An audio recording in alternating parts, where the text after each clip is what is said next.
You wake up, and before your feet touch the floor, there's already a script running in your head. Not a literal one, but a quiet expectation of how you're supposed to look when you check the mirror, how you're supposed to sound when you say good morning, how you're supposed to carry your shoulders when you walk into the kitchen. It's not that you're lying. It's just that the person moving through the room feels slightly adjacent to the person watching from behind your eyes. And that gap, that tiny seam between the actor and the audience inside you, has started to ache in a way you can't quite name. You catch yourself in the middle of a laugh and wonder if the laugh was yours or just the appropriate one for the moment. You hear yourself say something clever and immediately feel a wave of exhaustion, as if you just delivered a line you've said 1,000 times before. Even when you're alone, the performance doesn't entirely stop. There's still a faint sense of being observed, not by anyone real, but by a version of yourself that's keeping score. It's the strangest kind of loneliness, isn't it? Not the loneliness of being unseen, but the loneliness of being seen so perfectly that the real you has nowhere left to hide. This isn't a crisis of identity in the dramatic sense. You know who you are. You have values, memories, preferences. You could list them if asked. But somewhere along the way, the act of being yourself became a project rather than a presence. And the question that lingers in the quiet moments, the one you might be afraid to say out loud, is this: if the performance stopped, would anyone still be there? And maybe more unsettling, would you even know how to find out? The strangest part is how good you've gotten at it.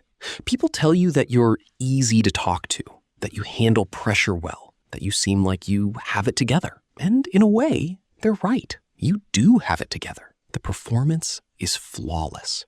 But the applause doesn't land in your chest anymore. It lands somewhere outside you, on a stage you're not sure you ever chose to walk onto.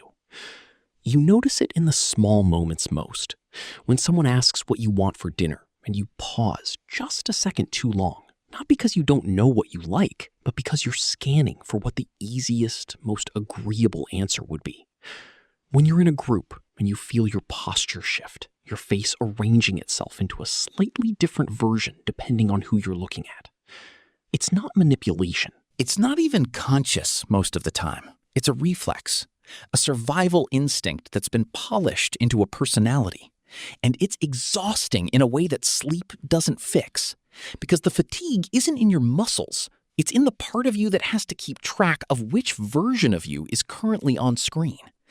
This pattern doesn't just live in social situations. It follows you into your private world. You'll pick up a hobby, and within minutes, part of your brain is already curating how it would look to someone else. You'll have a thought and immediately judge whether it's a good thought to have. You'll feel a wave of sadness, and before you can even sit with it, there's a voice asking if you're being dramatic or if this is a productive use of your afternoon. You've become the director, the actor, and the critic of your own life. And the critic is the one who never sleeps. There's a term in psychology that gets close to this experience. It's called self-monitoring. And it's not inherently a bad thing. Self-monitoring is simply the degree to which you observe and regulate your own behavior in response to social cues. High self-monitors are very attuned to how they're coming across. They adjust quickly, read the room with precision, and are often socially successful. Low self-monitors, by contrast, tend to express their internal states more consistently, regardless of context. But here's where it gets heavy. When self-monitoring shifts from a tool into a default state of being, it stops being about social grace and starts becoming a kind of internal exile. The part of you that is always watching, always adjusting, always optimizing the performance, that's the part that never gets to rest. And the part of you that's being watched, the spontaneous, messy, unvarnished self, that's the part that slowly stops showing up. Because why would it? It's never the one on stage. It's always in the wings, waiting for a cue that never comes. This leads to a specific kind of burnout that doesn't look like burnout from the outside. You're still functioning. You're still kind, still competent. But inside, there's a growing sense that your life is happening to someone else. someone who looks like you and answers to your name, but who you experience as a character rather than as a center of gravity. And the worst part, the part that keeps you up at night, you're not sure if you can stop. Because if you stop performing, what if there's nothing underneath? What if the mask isn't hiding a face, but just more masks? Before we go any deeper into this feeling, there's something important to hold on to, and it's this. You are not broken. The fact that you feel like you're performing your own life is not evidence of a defective personality. It's evidence of an adaptive one. At some point, being highly attuned to how others perceived you was necessary. Maybe it was in a home where the emotional temperature could shift without warning. Maybe it was in a school environment where fitting in meant avoiding pain. Maybe it was in a relationship where your own needs were so consistently sidelined that you learned to stop having them. This isn't a flaw that appeared out of nowhere. It's a solution your nervous system built for a problem that was once very real. The high-definition self-monitoring you experience now was once a brilliant piece of emotional architecture. It kept you safe. It kept you liked. It kept you from being the target of disappointment or anger or rejection. The problem isn't the mechanism. The problem is that the war is over, but the lookout tower is still fully staffed. Your brain is still scanning for threats that are no longer there, and it's doing it so quietly, so automatically, that you've mistaken the hum of vigilance for the sound of your own voice. So what's actually happening inside that beautiful, exhausted brain of yours? Let's walk through the mechanism, because understanding it is the first step toward loosening its grip. At the center of this experience is a network in the brain called the default mode network, or DMN. This is the circuitry that becomes active when you're not focused on a specific external task. It's the daydreaming network, the mind-wandering network, the self-referential network. When you're just sitting there, not doing anything in particular, the DMN is the part of the brain that's running a narrative about who you are, how you're doing, and how you're being perceived. In a healthy, integrated mind, the DMN hums along in the background, offering a sense of continuity and selfhood. But when self-monitoring becomes chronic, the DMN goes into overdrive. It starts treating your own life like a problem to be solved, rather than an experience to be inhabited. Instead of simply existing in a moment, your brain is simultaneously generating a meta-commentary on how that existence looks. And here's the neurological catch. The DMN is also closely linked to the brain's threat detection systems. So when you're constantly monitoring your own performance, your brain is interpreting that vigilance as a state of low-level danger. You're not just being self-aware, you're being self-surveilled. And your nervous system can't tell the difference between being watched by others and being watched by your own internal critic. The result is a steady drip of cortisol, a constant background hum of anxiety, and a profound disconnection from the present moment. Think of it like this. Imagine you're trying to fall asleep while someone stands next to your bed with a clipboard, writing down every time you adjust your pillow or sigh too loudly. Even if that person is completely silent and means you no harm, you will not relax. You cannot relax. Because the act of being observed, even by a neutral party, even by yourself, activates a part of the brain that is fundamentally incompatible with rest, spontaneity, and authentic expression. That's the performance trap. You are both the sleeper and the person with the clipboard, and the clipboard never gets put down. Now, let's talk about another layer, the concept of the looking glass self, first proposed by sociologist Charles Cooley. This is the idea that we come to see ourselves through the imagined eyes of others. We don't just experience ourselves directly, we experience a reflection. And over time, if the reflection is all we ever look at, we start to believe the reflection is the original. The performance stops being a performance. It becomes the only version of you that you know how to access. But here's the question we have to leave hanging for a moment.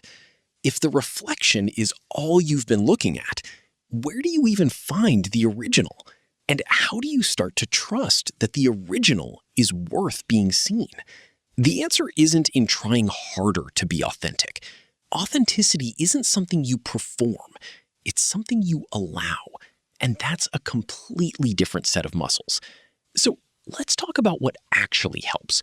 Not in a 5 tips to fix your life way, but in a quiet, neurological, step-by-step reclamation of your own presence. The first step is something I want you to think of as somatic unmasking. This isn't about changing your thoughts. It's about changing the state of your body. And to understand why this works in your brain, we need to touch on something called polyvagal theory. This theory tells us that our nervous system has different states of activation. When you're in a state of social engagement, you're scanning for cues, you're adjusting your face, you're monitoring tone. This requires a certain level of sympathetic arousal, a readiness. When you're truly safe, truly alone, and truly at rest, your nervous system shifts into a state called ventral vagal relaxation. Your face softens, your breathing deepens, your shoulders drop. The performance literally melts out of your musculature. What you do is this: find a moment alone, not to scroll or think, but just to exist in your body. Lie on the floor if you can. Feel the weight of your head in your hands. Let your jaw go slack. Now, let's look at why this actually works in the brain, because the mechanism here is simple and profound. The facial muscles are directly wired to the limbic system, the emotional center of the brain. When you intentionally release the muscles of the face, you send a signal back to the amygdala that says, we are not being watched. We can power down the audience monitor. Let me give you a picture of how this might show up in an ordinary evening. Imagine instead of scrolling on your phone for 10 minutes before bed, which keeps your face in a state of mild expression and your brain in a state of social comparison, you just lie there with your eyes closed and let your face go completely expressionless. No smiling, no furrowing, just slack. For even 2 minutes, it might feel strange at first. You might feel a wave of sadness or vulnerability. That's okay. That's the performance leaving the body. The second step is called state-dependent memory retrieval.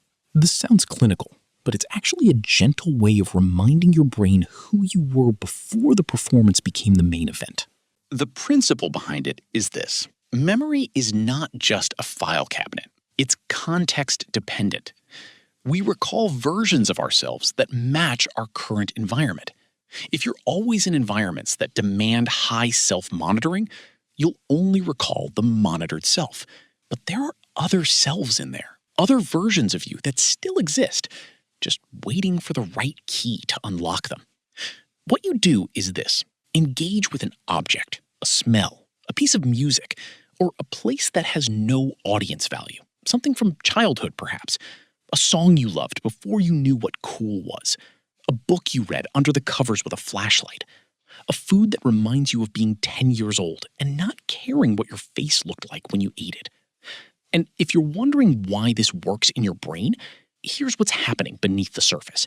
The hippocampus, which handles memory, sits right next to the olfactory bulb and is deeply connected to emotional centers. Sensory cues can bypass the prefrontal cortex entirely, the part of the brain that manages the performance, and take you directly to a state of being where the performance wasn't necessary. Let me paint you a picture of what this looks like in real life. You buy a box of the cheap, sugary cereal you ate as a kid. Not to post about it, not to tell anyone. You just eat it from the box, standing in the kitchen, using your fingers if you want to. And you notice the part of you that feels a little giddy, a little private, a little free. That's not the performer. That's you. The third step is what I'll call micro-autonomy decisions. This is where you start to gently steer the ship back toward your own preferences in situations where the stakes are low. The psychology behind this is grounded in something called self-determination theory, which states that autonomy is a core psychological need. When we consistently defer our preferences to others, we erode our sense of agency. We start to feel like passengers in our own lives. What you do is this: in the smallest, most inconsequential moments of your day, make a choice that is purely for you, and notice what it feels like in your body. Pick the coffee you want, not the one you think you should want. Walk the longer way home because it's prettier, even if it adds 3 minutes. Say no to something tiny, just to hear the sound of your own boundary. Now, let's look at why this works in your brain from a neurological perspective. The anterior cingulate cortex is involved in conflict monitoring and decision-making. When you consistently override your own internal signals in favor of external cues, you create a neural pathway of self-suppression. Each tiny autonomous choice is like doing a single rep with a very light weight, but you're building the muscle of self-trust. And here's how this plays out in an everyday moment. Someone asks if you want to grab lunch and suggests a place. You were about to agree automatically, but instead you pause for 3 seconds. You ask yourself, does that actually sound good to my stomach right now? If not, you say something like, I was actually craving the soup from the place down the street. Would that work? It's a tiny thing. But in that moment, your brain registers that your internal state mattered, and that's how you start to come home. The fourth step is the one that sounds the most counterintuitive. It's about letting the performance exist without fighting it. This is based on a principle from acceptance and commitment therapy called cognitive diffusion. Instead of trying to silence the voice that's always monitoring how you're coming across, you simply acknowledge it without letting it drive the car. What you do is this. When you notice yourself performing, you don't scold yourself. You don't try to be more real. You just note it. You say to yourself quietly, there's the performance. There's the audience. And then you carry on. The reason this works in your brain has to do with something called ironic process theory, sometimes known as the white bear problem. Trying to suppress a thought, especially an anxious one, activates the amygdala and makes the thought stronger. If I tell you not to think of a white bear, you'll think of a white bear. If I tell you to stop performing, you'll just perform the act of trying not to perform. But if you just name the performance and let it be there, the brain's threat response diminishes. The performance loses its power because you're no longer at war with it. Let me give you an example of how this feels in the flow of a normal day. You're in a meeting, and you hear yourself say something in a voice that's slightly more formal, slightly more polished than your natural register. Instead of cringing or overthinking it for the next hour, you just think, that's the work voice. It's fine. It's just a voice. And you return your attention to the content of what's being said. The performance is allowed to exist, but it's no longer the only thing in the room. The final step is about redefining the audience. If you must have an audience, and the human brain is wired for connection, so you likely will, let it be an audience of one. And that one is not the critical, clipboard-carrying version of you. It's the version of you that is 5 years old and just wants to show you a cool rock they found. What you do is this. Once a day, do something and imagine you're showing it only to that younger self, not to impress them, just to include them. And if you're curious why this works in the brain, it's because this act shifts the source of validation from external, unpredictable social feedback to internal, stable self-compassion. It activates the caregiving system in the brain, which releases oxytocin and reduces cortisol. It turns the performance into a sharing, and sharing is something the soul can survive. Here's what this looks like in a quiet, unremarkable moment. You finish a task, something mundane like folding laundry or replying to emails. Instead of immediately seeking the next dopamine hit of productivity or approval, you pause. You imagine that small version of you sitting on the bed. You think, look, we did that. We took care of things. It's a tiny ritual, but it's a reclamation of the audience. It's turning the spotlight off and lighting a candle instead. So where does this leave us? If you had to carry just one image away from all of this, let it be the difference between a stage and a garden. A stage requires a performance. It requires lighting and projection and an awareness of every angle. A stage is about being seen. A garden is about being alive. A garden doesn't care if anyone is watching. It just grows. It wilts. It rests in the winter, and it returns in the spring. It doesn't ask permission to be the color it is. It doesn't wonder if its leaves are facing the right direction. The feeling of performing your own life is the feeling of living on a stage that you didn't build, but somehow can't find the exit for. And the way out isn't a dramatic leap into the darkness. It's a quiet step off the edge of the platform and onto the soil. It's letting the mask soften, not by ripping it off, but by realizing you're finally in a place where you don't need it. It's understanding that the part of you that's been watching, that vigilant, exhausted director, that part isn't your enemy. It's just a very tired guard who was told to protect something precious a long, long time ago. You can thank it, and you can tell it gently that the shift is over. You're not a project to be managed. You're not a character to be refined. You're not a story to be told well. You're just a person. And being a person, just a person, with no one watching, is perhaps the quietest and most radical thing you will ever do. So let the audience leave. Let the house lights go down. And in the dark, quiet theater of your own mind, just sit there for a while. You might be surprised by who you meet when no one else is looking.